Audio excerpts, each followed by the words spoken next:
அனைவருக்கும் வணக்கம். இன்னைக்கு ஹிந்தி நியூஸ் பேப்பர்ல என்ன இம்பார்ட்டன்ட் நியூஸஸ் இருக்கு அப்படிங்கிறத பார்ப்போம். ஸோ ஃபர்ஸ்ட் பார்த்தோம்னா 92% of workers cleaning urban sewers septic tanks belong to SC ST OBC groups அப்படின்னு சொல்லி கொடுத்துருக்காங்க. ஓகேவா? ஸோ இந்த ட்ரைனேஜ் கிளீனிங் இந்த செப்டிக் டேங்க் கிளீனிங்ல இருக்கக்கூடிய ஒர்க்கர்ஸ் பார்த்தோம்னா இந்த கம்யூனிட்டிஸ்ல இருந்து தான் அதிகமாக இருக்காங்க அப்படின்னு சொல்லி ஒரு சர்வேல நமக்கு சொல்லியிருக்காங்க. சரிங்களா? ஸோ இது ரிலேட்டடா இருக்கக்கூடிய ஸ்கீமை பத்தி தான் இந்த ஆர்டிக்கல்ல கொடுத்துருக்காங்க. ஸோ அதை பத்தி நம்ம பார்ப்போம். சரியா? ஸோ என்ன சொல்லியிருக்காங்க அப்படின்னு பார்த்தோம்னா லாஸ்ட் 4 இயர்ஸ்ல 2019ல இருந்து 2023க்குள்ள பார்த்தோம்னா இந்த மாதிரி ஜாப்ஸ்ல எவ்வளோ டெத்ஸ் ஏற்பட்டிருக்கு அப்படின்னு பார்த்தோம்னா அட்லீஸ்ட் 377 பீப்புள் வந்து இந்த மாதிரி ஹசார்டஸ் ஒர்க்கிங் கண்டிஷனால இறந்து போயிருக்காங்க. சரிங்களா?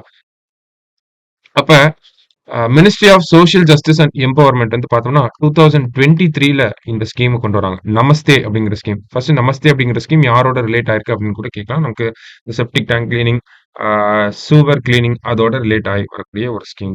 ஓகேவா? ஸோ இந்த ஸ்கீம்ல என்ன பண்றாங்க அப்படின்னு பார்த்தோம்னா a scheme to mechanise all sewer work and prevent deaths due to hazardous cleaning work அப்படின்னு சொல்றாங்க. ஓகேவா?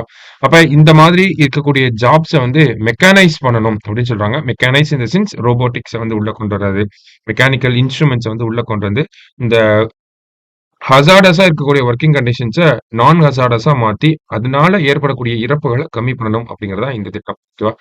இந்த ஸ்கீம் பொறுத்த வரைக்கும் பார்த்தோம்னா self employment scheme for rehabilitation of manual scavengers SRMS அப்படிங்கிற இந்த ஸ்கீமை ரீப்ளேஸ் பண்றதுக்காக கொண்டு வந்திருந்தாங்க. ஓகேங்களா? சோ இந்த நமஸ்தே ப்ரோக்ராம் யாரை டார்கெட் பண்ணுது அப்படின்னு பார்த்தோம்னா இந்த Namaste program targets workers directly associated with sewer and septic tank cleaning அப்படின்னு கொடுத்துருக்காங்க. ஸோ யாரெல்லாம் டைரக்டா இந்த செப்டிக் டேங்க் கிளீனிங்ல அசோசியேட் ஆயிருப்பா அப்படின்னு பார்த்தோம்னா டிரைவர்ஸ் இருப்பாங்க, அந்த வண்டியை ஓட்டக்கூடிய டிரைவர்ஸ், ஹெல்பர்ஸ் இருப்பாங்க, மிஷின் ஆபரேட்டர்ஸ் இருப்பாங்க, கிளீனர்ஸ் இருப்பாங்க. இவங்களெல்லாம் ஃபோக்கஸ் பண்ணி தான் இந்த ஸ்கீமை கொண்டு வந்திருக்காங்க. சரியா? Its goal is to profile such workers in a nationwide enumeration exercise அப்படின்னு கொடுத்துருக்காங்க. ஓகேவா? சோ அப்ப இந்த மாதிரியான தொழில்கள்ல எவ்வளவு பேர் ஈடுபட்டிருக்காங்க அப்படிங்கறத ஒரு டேட்டாவா நம்ம கையில எடுக்கணும் அப்படிங்கிறது இந்த ஸ்கீம் கீழே இருக்கக்கூடிய ஒரு கோல். அடுத்ததா என்ன பண்றாங்கன்னா கிவ் தெம் சேஃப்டி ட்ரைனிங். ஓகேவா? சேஃபா எப்படி இந்த மாதிரியான கண்டிஷன்ஸ்ல ஒர்க் பண்ணணும் அப்படின்னு சொல்றாங்க. So give them safety training and equipment and offer capital subsidies that good turn sewer and septic tank workers into sanipreneurs or sanitation entrepreneurs அப்படின்னு சொல்லி கொடுத்தாங்க. இப்ப இவங்களுக்கு என்ன பண்றாங்க? ஃபர்ஸ்ட் இந்த நமஸ்தே ஸ்கீம் கீழே இவங்களுக்கு ரிஹாபிலிட்டேஷன் அப்படிங்கறத பண்ண போறாங்க. சரியா? எப்படி பண்ண போறாங்க? எவ்வளவு பேர் இருக்காங்க அப்படிங்கறத கண்டுபிடிக்க போறாங்க. கண்டுபிடிச்சு அவங்களுக்கு சேஃப்டி ட்ரைனிங் கொடுக்க போறாங்க. சேஃபா அவங்களோட இந்த ஒர்க் அப்படிங்கறத சேஃபா மாத்துறதுக்காக என்ன மாதிரியான எக்யூப்மெண்ட்ஸ் தேவையோ அதெல்லாம் கொடுக்க போறாங்க. அதனாலதான் இந்த இடத்துல மெக்கானைஸ் அப்படிங்கிற வார்த்தையை பார்த்துடலாம். ஓகேங்களா? ஸோ மெக்கானிக்கல் இன்ஸ்ட்ருமெண்ட்ஸ் நிறைய தேவைப்படும் இல்லையா? அதெல்லாம் வந்து கொடுக்க போறாங்க. சப்சிடிஸ் கொடுக்க போறாங்க. சப்சிடிஸ் கொடுக்கறது மூலியமா அவங்களுக்கு தேவையான எக்யூப்மெண்ட்ஸ் அவங்க கம்மியான காசுல வந்து வாங்கிப்பாங்க. அடுத்ததா பார்த்தோம்னா இந்த மாதிரி கேபிட்டல் சப்சிடிஸ் எல்லாம் கொடுக்கறதன் மூலியமா அவங்கள சானிடேஷன் ஆண்டர்பிரினர்ஸ் அப்படிங்கிற ஒரு பர்சனா மாத்தணும் அப்படிங்கிறது அரசாங்கத்தினுடைய ஒரு எண்ணமாக இருக்கு. நமஸ்தே திட்டத்துக்கு கீழே அரசாங்கம் இதுதான் பண்றாங்க. ஓகேவா? ஏன்னா மேனுவல் ஸ்கேவெஞ்சிங், இந்த சூவர்ஸ் அண்ட் செப்டிக் டேங்க் கிளீனிங் இதனால நிறைய இறப்புகள் ஏற்படுது.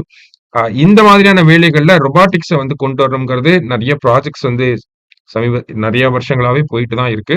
அதற்காக திட்டங்களும் வந்து நமக்கு இருந்துட்டே தான் இருக்கு. அதுல ஒரு முக்கியமான திட்டம் தான் இந்த நமஸ்தே அப்படிங்கிற ப்ரோக்ராம்.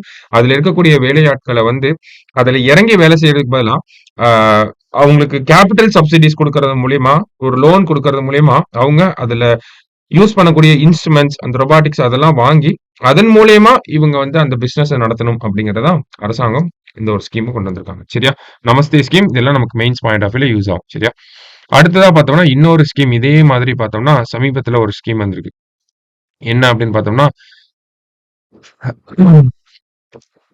கிரியேட் இன் இந்தியா அப்படின்னு சொல்லி கொடுத்துருக்காங்க. நமக்கு மேக் இன் இந்தியா தெரியும் 2014ல வந்திருக்கும். சரியா? அதே மாதிரி கிரியேட் இன் இந்தியா அப்படிங்கிறதும் சமீபத்துல இந்தியாவில பரவலா பேசப்படக்கூடிய ஒரு விஷயம். மேக் இன் இந்தியானா இந்தியாவிலே மேனுஃபேக்சரிங் பண்ணணும் அப்படிங்கிறது. கிரியேட் இன் இந்தியானா இந்தியாவிலே கண்டென்ட்டை உருவாக்கணும் அப்படிங்கிறது. கண்டென்ட்னா என்ன? நம்ம சோசியல் மீடியால போடக்கூடிய கண்டென்ட்ஸ், என்டர்டைன்மெண்ட்காக போடக்கூடிய அந்த கண்டென்ட்ஸ் எல்லாம் இருக்கு இல்லையா? நம்ம நிறைய ரீல்ஸ் பார்ப்போம், ஷார்ட்ஸ் பார்ப்போம். அதுல வரக்கூடிய வித்தியாசமான கண்டென்ட்ஸ் இருக்கு. வித்தியாசமான யூடியூப் சேனல்ஸ் இருக்கு. காமெடிஸை ப்ரொமோட் பண்றாங்க, வித்தியாசமான கண்டென்ட்ஸை ப்ரொமோட் பண்றாங்க இல்லையா? சோ அவங்களுக்காக ஒரு திட்டம் தான் இந்த கிரியேட் இன் இந்தியா அப்படிங்கிற ஒரு திட்டம். ஸோ யாருக்காகலாம் இருக்கு அப்படின்னு பார்த்தோம்னா, gaming, animation, reel and film making இவங்கள ஃபோக்கஸ் பண்ணி கொண்டு வந்த ஒரு விஷயம் தான் கிரியேட் இன் இந்தியா அப்படிங்கிறது. ஓகேவா? ரீசென்ட்டா கூட பார்த்தோம்னா, நம்மளோட ministry of information and broadcasting ஓகேங்களா? இன்ஃபர்மேஷன் அண்ட் பிராட்காஸ்டிங் என்ன பண்ணியிருப்பாங்க அப்படின்னு பார்த்தோம்னா, கிரியேட் இன் இந்தியா அப்படிங்கிற இந்த ஸ்கீம்க்கு கீழ ஒரு 25 சேலஞ்சஸ வந்து கொண்டு வந்திருக்காங்க. ஓகேவா? ஸோ 25 சேலஞ்சஸ் கொண்டு வந்திருக்காங்க.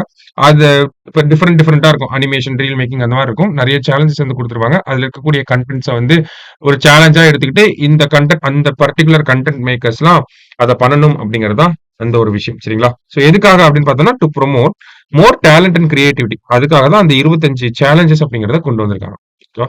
ஸோ கிரியேட் இன் இந்தியா அப்படிங்கிறது இந்தியால இருக்கக்கூடிய எவால்வ் ஆகக்கூடிய ஒரு செக்டாரா இருக்கு.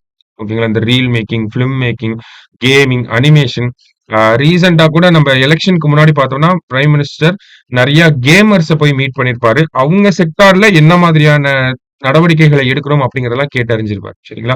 ஸோ இந்தியன் கவர்ன்மெண்ட் இதையும் ப்ரமோட் பண்ணுது அப்படிங்கிறத நம்ம தெரிஞ்சுக்கணும். கிரியேட் இன் இந்தியா அப்படிங்கிறத நமக்கு சிம்பிளா ஒரு 6 மார்க்கா கூட கேட்கலாம். இல்ல எலாபரேட் பண்ணி கூட எழுத சொல்லலாம். ஸோ அதுக்கேத்த மாரி நம்ம ஒரு ஆன்சர் ப்ரிப்பேர் பண்ணி வச்சுக்கணும். சரிங்களா? ஸோ கிரியேட் இன் இந்தியா கீழ என்ன பண்றாங்க? என்ன மாதிரியான challenges ministry of information and broadcasting கொண்டு வந்திருக்காங்க? ஸோ இந்த கிரியேட் இன் இந்தியா கீழ என்ன மாதிரியான சேலஞ்சஸ் வந்து இருக்கு? அப்படிங்கிறதெல்லாம் நம்ம நோட் பண்ணி வச்சுக்கணும். சரிங்களா? ஸோ இந்த ஒரு விஷயம் நமக்கு மெயின்ஸ் பாயிண்ட் ஆஃப் வியூல யூஸ் ஆகும். ஓகேவா? ஸோ இன்னைக்கு இம்பார்ட்டன்ட்டா இருந்த ஆர்டிகல்ஸ் இது 2 தான்.